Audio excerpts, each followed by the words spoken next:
Je suis Jean-Paul Bureau, je travaille dans le bâtiment. J'habite depuis très longtemps à Noisy-le-Sec. Les ravages du capitalisme en banlieue, je connais, je peux en parler. Quand j'étais jeune, avec mes parents, j'habitais à Romainville. On habitait derrière une usine Vitellec, qui était une usine classée Céveso, et qui a pollué, qui a pourri tout un quartier, sans qu'il y ait eu de réel contrôle de la préfecture, ce qui fait qu'il y a eu des dizaines de personnes qui ont contracté le cancer. Hein. Il y en a 38 qui sont morts. Il y a eu des gens qui ont eu des AVC des leucémies. À Noisy-le-Sec, je travaillais, dans les années 80, je travaillais à Vallourec. On fabriquait des tubes. On était près de 1300 personnes. Et dans la même rue, hein, on était près de 8000 ouvriers dans une seule rue. Hein. Aujourd'hui, il n'y a plus rien.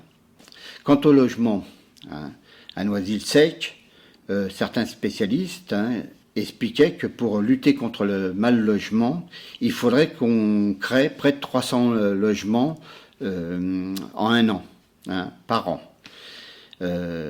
Aujourd'hui, on construit de partout. Hein. La mairie a livré la ville aux promoteurs.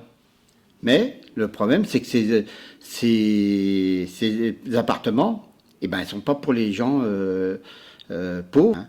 Et pendant ce temps-là, ceux qui sont sur les listes d'attente, ils attendent toujours. Hein. Nous, on a une candidate, par exemple, qui sont à 5 dans un F2. C'est pourquoi nous, on se présente aux élections municipales pour faire entendre la voix des travailleurs, hein, et pour dénoncer le sort qu'on nous fait à nous, les travailleurs. Hein. C'est nous qui fabriquons tout dans cette société. C'est nous qui faisons toutes les richesses. Hein. C'est nous les moteurs de cette société. Eh bien, ça devrait être à nous de décider. Ça devrait être à nous de contrôler l'économie et de la gérer.